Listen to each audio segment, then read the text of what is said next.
Un prospectus, ce n'est pas qu'un bout de papier avec une phrase bien tournée et vos coordonnées.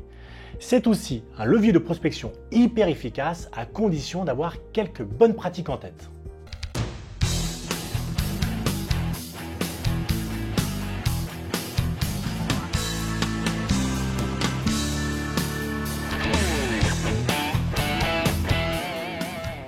Bonjour, je suis Frédéric Kepler, fondateur de Facilogy.com. J'ai créé cette chaîne pour vous parler marketing, stratégie, immobilier et vous aider à tirer le meilleur parti de vos actions de prospection. Aujourd'hui, on va parler d'un support de communication qui résiste aux assauts du web. J'ai nommé le prospectus. Et oui, le prospectus, c'est un support papier qui contient un texte à vocation publicitaire et qui est distribué dans les boîtes aux lettres ou transmis de main à la main. Il permet de faire passer un message le plus souvent pour promouvoir un produit ou un service, communiquer sur une offre ou annoncer un événement. C'est un outil de communication de proximité, pertinent lorsqu'il s'agit de diffuser une information rapidement à un grand nombre de personnes tout en ciblant le message.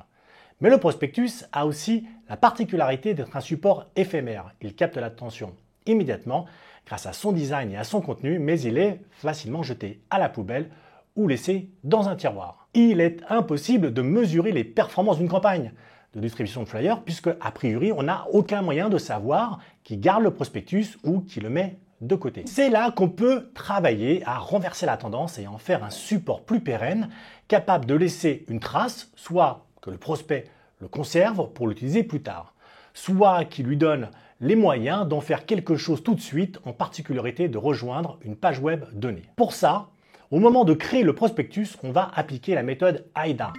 Attention, intérêt, désir et action. Dans le détail, ça veut dire qu'il faut capter l'attention du prospect en lui faisant une promesse, impliquer le prospect à travers un discours qui s'adresse directement à lui, donner envie au prospect de vous contacter grâce aux bénéfices annoncés et pousser le prospect à agir, soit donc prendre contact, télécharger un document, demander une estimation, etc. C'est ce qu'on va voir tout de suite avec les clés pour créer un prospectus efficace.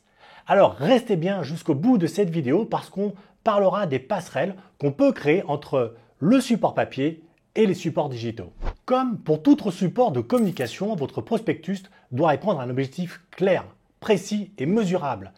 Tout découle de cet objectif.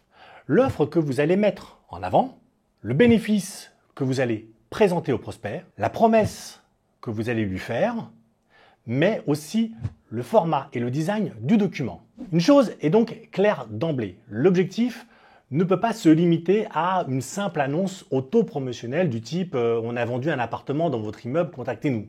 Vous avez besoin d'un message qui apporte de la valeur ajoutée, qui donne envie de vous contacter. Si vous souhaitez mettre l'accent sur des biens que vous avez vendus, pourquoi pas, mais alors insistez plutôt sur la méthode employée pour faire leur promotion et montrer concrètement quels bénéfices les vendeurs peuvent en tirer.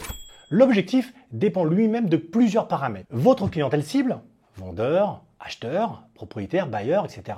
Le contexte dans lequel vous créez votre prospectus, est-ce que c'est plutôt d'ordre économique, local, législatif ou autre? Le but recherché, en réalité ce que vous voulez que fasse votre prospect, vous contactez, laissez un email, demandez une estimation. Les critères que vous ciblez, par exemple 5% de contacts pour l'ensemble des prospectus distribués ou 3% d'estimation. Gardez à l'esprit qu'il faut toujours savoir où l'on va avant de se donner les moyens d'y aller. Un prospectus, c'est d'abord un message. Il doit être clair, précis et surtout direct. Aller à l'essentiel. Des mots simples, des phrases courtes, une accroche de quelques mots, un contenu sur 2 ou 3 lignes maximum. N'oubliez pas qu'un prospectus, c'est un support de petite taille, pas question de distribuer des posters.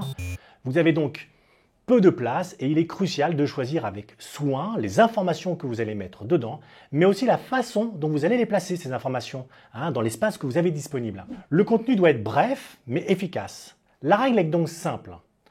Un prospectus égale un message. Oui, j'ai bien dit un message, pas si tu veux mettre en location, alors viens chez moi, puis si tu hésites avec la vente, j'ai aussi des acquéreurs, ou bien alors si tu hésites encore, je peux t'offrir une estimation gratuite sous 2 heures. Alors oui, j'ai mis 2 heures parce que la plupart de mes concurrents mettent 48. Bon, voilà, cette règle ne souffre d'aucune exception. Si vous essayez de faire passer plusieurs messages en même temps, par exemple en vous adressant à la fois aux vendeurs et aux acheteurs, vous risquez de diluer l'information et de perdre vos prospects. C'est super important pour que le message soit compris d'emblée, mais aussi pour garder l'attention de vos cibles. Dites-vous qu'en gros, une personne va consacrer 3 à 5 secondes max à la lecture du prospectus. Et ça, c'est seulement si elle est intéressée, a priori en tout cas par son contenu.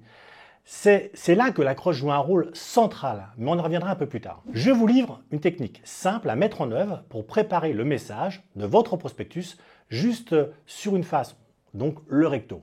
Faites une liste des éléments essentiels que vous allez mettre dans ce prospectus. Disposez ces éléments sur un support en les plaçant des plus importants aux moins importants. Donc placez les plus importants par exemple en premier. Supprimez tout ce qui n'est pas indispensable, les idées, les phrases, les mots, bref. Assurez-vous qu'on comprenne tout en un coup d'œil. Le message à faire passer, la cible visée, le bénéfice à en tirer et l'enseigne qui a produit le support. Gardez aussi en vue que sur un document papier, il y a un sens de lecture à privilégier. Imaginez un grand Z dessiné sur l'ensemble du support. On commence par lire en haut, de gauche à droite, et puis ensuite on lit en diagonale et on finit vers le bas, de gauche à droite. Après, il y a plein d'autres techniques à appliquer. Par exemple, organiser le prospectus en blocs thématiques délimités par des formes et des couleurs.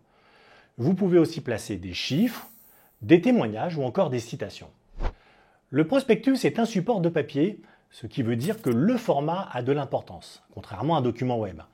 Personne n'a envie de recevoir dans sa boîte aux lettres une publicité qui fait la taille d'une affiche de film, et à l'inverse, le format d'une carte de visite qui laisse que peu de place pour mettre du texte. Il est donc crucial de bien choisir votre format et la qualité de votre papier. Pour le format, il existe plusieurs dimensions possibles que vous connaissez déjà certainement. Vous avez donc le A4, le format standard, vous avez le A5, le A6 qui est lui le format plutôt carte postale, etc. En tout cas, ce sont les plus courants. Pour faire votre choix, il faut partir de deux choses. Le message à faire passer et donc la quantité de texte nécessaire à intégrer et le mode de distribution. Forcément, un prospectus destiné à être glissé dans les boîtes aux lettres doit être petit alors que vous pouvez vous permettre de faire quelque chose d'un peu plus grand, par exemple dans le cas d'une remise en main propre. L'avantage, c'est que vous n'êtes pas limité par le format puisqu'il est toujours possible de créer un prospectus recto verso ou de simplement plier une feuille en deux pour avoir plus de place. Mais n'en faites pas trop et gardez en tête ce qu'on s'est dit un peu plus haut. Un seul message aussi concis que possible.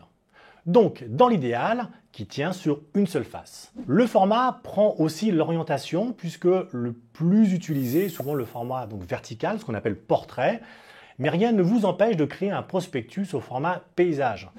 Pour la qualité du papier, prenez en compte deux paramètres. La finition, elle peut être mate, ce sont des papiers doux mais avec des couleurs beaucoup plus ternes, ou brillantes, où là on a des couleurs beaucoup plus éclatantes. Ensuite on a l'épaisseur, ce qu'on appelle le grammage, qui joue sur la durée de vie de votre prospectus.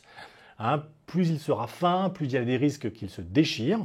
Et puis on va dire que les grammages courants, c'est entre 115 et 250 grammes. Enfin, pour finir sur la question du format, vous pouvez opter pour des découpages originaux, un prospectus en accordéon, en forme de clé ou encore de maison. Mais ces petites excentricités coûtent cher, surtout quand on envisage une distribution massive et pour des résultats pas forcément meilleurs. Tout à l'heure, on parlait de la méthode AIDA. Attention, intérêt, désir et action. Pour capter l'attention et susciter l'intérêt du prospect, c'est le design qui va faire toute la différence. Rappelez-vous, vous disposez de 3 à 5 secondes pour capter l'attention et la garder. Le design, c'est l'esthétique de votre prospectus. Il doit être adapté à votre métier et à votre cible. Par exemple, un public jeune aura l'œil attiré par des couleurs vives et des typographies originales, tandis qu'un public d'âge mûr ou une clientèle haut de gamme va préférer des nuances plus douces avec des déclinaisons de gris et de noir et des typographies un peu plus classiques. Restons un instant sur les couleurs et la typographie pour quelques conseils. Limitez l'usage des couleurs à 2 ou 3 pour une question de cohérence et évitez, dans l'idéal, de mélanger couleurs chaudes et couleurs froides. Évitez aussi les mélanges de couleurs qui font trop officiels comme du blanc, du bleu, du rouge, en tout cas en même temps. Choisissez une police d'écriture adaptée au message et au positionnement de votre enseigne. Un petit conseil, évitez, comme la peste, les polices un peu exotiques ou des caractères spéciaux, genre imitation, écriture manuscrite, qui sont généralement juste illisibles. Faites sobre. Des polices classiques comme l'Arial, le Verdana, le Tahoma sont idéal. Il y a aussi les images à prendre en compte puisque l'image, c'est ce que votre prospect va voir en premier. Elle est donc essentielle pour capter son attention, pour titiller son intérêt, mais aussi pour produire une émotion. Là-dessus, vous avez le choix. Photo, illustration, images sérieuses, humoristiques, encore une fois, tout dépend de votre cible et du message à faire passer et de votre positionnement. Cette image doit aussi être cohérente par rapport à votre activité.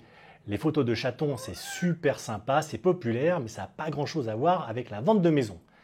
La seule règle universelle à suivre, c'est une image par prospectus. Même chose que pour le message. Si vous en faites de trop, vous risquez de perdre votre prospect. Et veillez à avoir les droits sur les images utilisées ou à piocher dans les banques d'images libres de droit sur le web.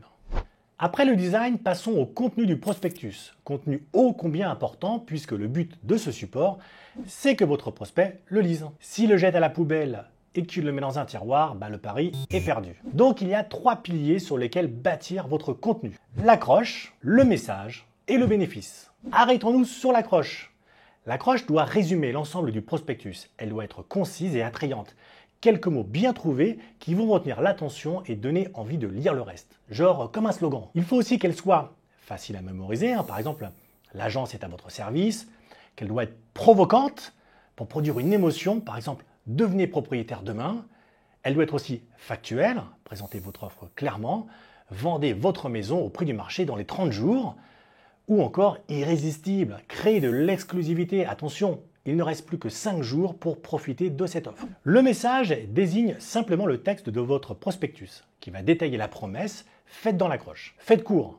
2 ou 3 phrases suffisent largement. L'idée, c'est d'inciter vos prospects à vous contacter ou à se connecter à vos supports digitaux pour en savoir plus. Enfin, le bénéfice consiste à montrer d'une façon explicite à vos prospects ce qu'ils vont gagner en profitant de votre offre ou en vous contactant. Ce bénéfice peut être intégré à votre accroche. Par exemple, vous vendez votre appartement, on s'occupe de réunir les documents indispensables dans notre offre de service, ou alors elle doit être détaillée dans le message. Vous avez tous les éléments en votre possession, il ne reste plus qu'une chose à faire, inciter vos prospects à l'action.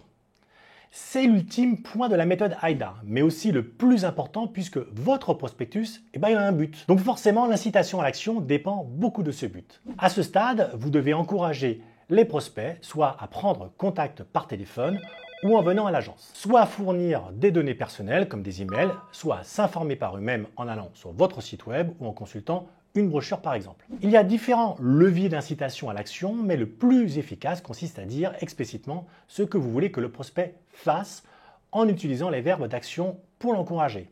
Par exemple, pour qu'il prenne contact, on pourrait dire par exemple « venez nous voir à l'adresse suivante » ou « contactez-nous sans attendre et discutons de votre projet ». Pour qu'il donne ses coordonnées, on pourrait par exemple dire « remplissez ce formulaire » ou « inscrivez-vous à la newsletter » ou en scannant encore ce QR code.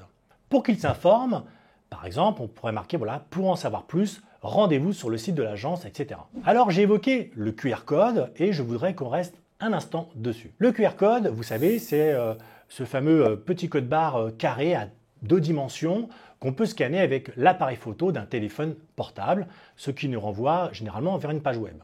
C'est un outil génial pour créer des passerelles entre votre prospect papier et vos supports digitaux, là où se trouvent tous vos leviers d'acquisition. Simplement, le QR code ne doit pas être le seul moyen de vous contacter ou de vous rejoindre sur vos pages web, parce que tout le monde ne sait pas s'en servir, même si c'est un moyen alternatif et innovant qui peut servir d'appel à l'action de façon simple et pratique. L'avantage, c'est que le prospect va directement être renvoyé sur votre page.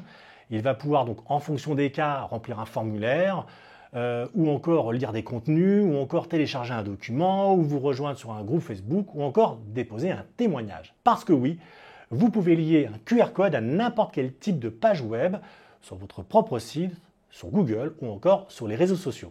De cette façon, votre prospectus peut n'être rien d'autre qu'une accroche pour capter l'attention et renvoyer la personne vers le vrai contenu en ligne où elle accédera avec toutes les informations qui l'intéressent. Enfin, c'est le meilleur moyen pour suivre les performances de votre campagne de distribution, puisque vous pouvez évaluer le nombre de personnes qui arrivent sur la page, on va dire de destination, et le comparer au volume de prospectus distribués, ce qui serait impossible sans cet outil. Et voilà, on a fait le tour de la question comment créer un prospectus efficace. Vous avez maintenant toutes les cartes en main pour vous lancer et changer radicalement votre façon de prospecter. Merci de nous avoir suivis. N'oubliez pas de liker et de vous abonner à la chaîne comme d'habitude. Allez, c'était Frédéric avec Facilogy. À bientôt les amis.